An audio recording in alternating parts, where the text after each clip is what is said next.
ഒരു ഡിഗ്രി കഴിയുമ്പോൾ അല്ലെങ്കിൽ ഒരു ഹയർ സെക്കൻഡറി കഴിയുമ്പോൾ ഇൻ്റെ എന്താടാ തേരാപാര നടക്കണേന്ന് പേരൻസ് ചോദിക്കൂലേ, അല്ലെങ്കിൽ നാട്ടുകാർ ചോദിക്കൂലേ, കുടുംബക്കാർ ചോദിക്കൂലേ? ആ ചോദ്യത്തിനൊന്ന് തടയിടാൻ ട്രെൻഡിൻ്റെ ഭാഗമാവുക. എന്താ ട്രെൻഡ്? ഇപ്പം നമ്മളെ നാട്ടിലൊക്കെ ചെറുപ്പക്കാർ കാനഡയ്ക്ക് പോകുന്നു, ന്യൂസിലാൻഡിലേക്ക് പോകുന്നു, ഓസ്ട്രേലിയയിലേക്ക് പോകുന്നു. അങ്ങനെ ഞാനും ഒന്ന് പഠനത്തിൻ്റെ ഭാഗമായിട്ടൊന്ന് മൈഗ്രേറ്റ് ചെയ്യട്ടെ. അങ്ങനെ മൈഗ്രേറ്റ് ചെയ്യാൻ ഇവൻ എന്തെങ്കിലും ഗോൾസ് ഉണ്ടോ? ഇല്ല. ഇവൻ എന്തെങ്കിലും വിഷണറി ഉണ്ടോ? അതും ഇല്ല. പിന്നെ എന്തിനാണ്? ഒന്ന് സമാധാനം പറയാൻ, ഒന്ന് ചെവിടെയാക്കാനെന്ന് പറയില്ല നമ്മൾ. എന്നിട്ട് ഇവൻ നേരെ പോയിട്ട് എറണാകുളത്തുള്ള ഏതെങ്കിലും ഒരു റിക്രൂട്ടിങ് ഏജൻസിയുടെ ഓഫീസിൽ പോയി കയറുകയാണ്. ഇവൻ പറയാണ്, എനിക്ക് നാട് വിട്ടിട്ട് എവിടെയെങ്കിലും ഒന്ന് പോയി പഠിക്കണം. അപ്പോൾ ഇവർക്ക് കിട്ടി, ഇവൻ്റെ ഡാറ്റാസ് കിട്ടി അല്ലേ, ഇവൻ്റെ സാമ്പത്തിക പശ്ചാത്തലം, ഇവൻ്റെ കുടുംബത്തിൻ്റെ ഐഡിയ കിട്ടി. ഇനി അവരുടെ ഒരു ബിസിനസ് സ്പേസ് ഇവനിൽ കണ്ടെത്തുകയാണ്.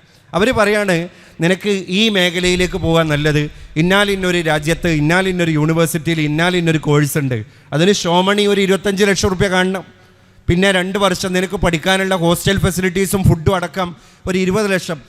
ആകത്തുക ഒരു 50 ലക്ഷം റുപ്യ അവനും അവൻ്റെ വാപ്പയും കഷ്ടപ്പെട്ട് ഉണ്ടാക്കുക, എഡ്യൂക്കേഷൻ ലോൺ എടുക്കുക അല്ലേ. ഈ കുട്ടിക്ക് എന്തെങ്കിലും കോഴ്സ് ഉണ്ടോ? ഇല്ല. ആ റിക്രൂട്ട് ഏജൻസി ഉണ്ടാക്കി കൊടുത്ത, എഴുതി തയ്യാറാക്കിയ തിരക്കഥയുടെ പുറത്തുള്ള കോഴ്സാണ് ഇവൻ്റെ ഫ്യൂച്ചറിനെ വാർത്തെടുക്കുന്നത്. എന്ത് വലിയ അപകടത്തിലേക്കാണ്. ഞാൻ ഈ കാനഡയിൽ പോകുന്ന, അല്ലെങ്കിൽ ന്യൂസിലാൻഡിൽ പോകുന്ന, അല്ലെങ്കിൽ UK-യിലേക്കോ US-ലേക്കോ പഠനത്തിനോ ജോബിൻ്റെ ഭാഗമായിട്ടോ പോകുന്നവരെ പറ്റി പറയല്ല. അതിൽ നല്ലൊരു ശതമാനം കുട്ടികൾ നല്ല വിഷണറി ഉണ്ടാക്കിയിട്ട് തന്നെ പോകുന്നവരുണ്ട്.